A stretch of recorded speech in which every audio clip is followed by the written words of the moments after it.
አላህን የምትፈራ ሴት ባሏን በርህራሄ የምትንከባከብና የአላህን ትእዛዛት ከመፈጸም ቀጥሎ የሱን ትእዛዛት የምታከብር ናት።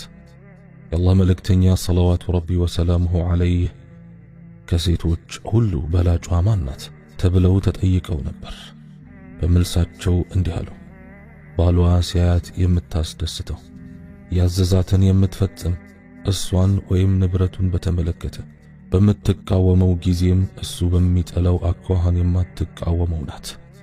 አላህ ስብሓነሁ ወተዓላ በቁርአኑ እንዲህ የሚለውን አንቀጽ ሲያወርድ እነዚያንም ወርቅንና ብርን የሚያደልቡትን በአላህም መንገድ የማያወጧትን በአሳማሚ ቅጣት አበስራቸው የሚለውን አንቀጽ በወረደ ጊዜ ዑመር ረዲየላሁ ዐንሁ ወደ ረሱል ዐለይሂ ሰላቱ ወሰላም ዘንድ ሄዱ። በዚህን ወቅት ተውባን ተከትሏቸው ነበር። ከዚያም ያ ረሱለላህ ይህ አንቀጽ የእርስዎን ባልደረቦች በእጅጉ አስጨንቋል አሏቸው። የአላህ መልእክተኛም ዐለይሂ ሰላቱ ወሰላም እንዲህ ሲሉ መለሱላቸው፣ የአንድ ሰው ትልቁ ሀብት ምን እንደሆነ ልንገርህን? ሲያያት የምታስደስተው፣ ሲያዛት የምትታዘዘው፣ ከቤቱ በራቀ ጊዜም ታማኝ የምትሆንለት አላህን ፈሪ ሚስት ነች።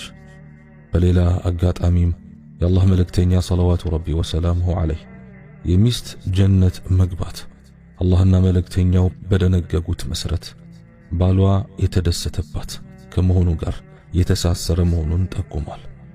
ባሏ በሷ ደስተኛ ሆኖ የሞተች ሴት ጀነት ትገባለች ብለዋል። አንቺም እንዲህች አይነት ሴት ሁኚና ደስተኛ ህይወት ትኖሪያለሽ። በምትሰሪው ነገር ሁሉ ብቁ ሆነሽ ከተገኘሽ ከመጀመሪያው ተርታ መሰለፍ የምትችይበት እድል አለ። ሚስት ባሏ ወደ ቤት ሲመጣ የሞቀ አቀባበል ልታደርግለት ይገባል። ተጨንቆና ደክሞት ሲመጣ መቆጣት የለባትም።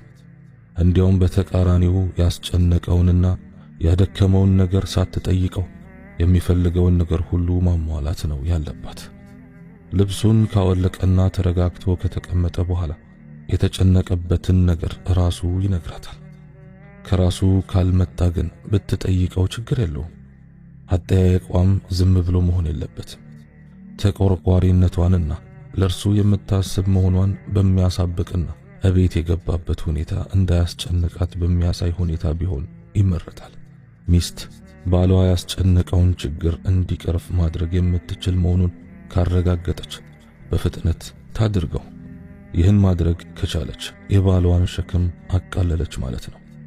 እቤት ውስጥ ውድ ዋጋ ያላት እንቁ ያስቀመጠ ያክል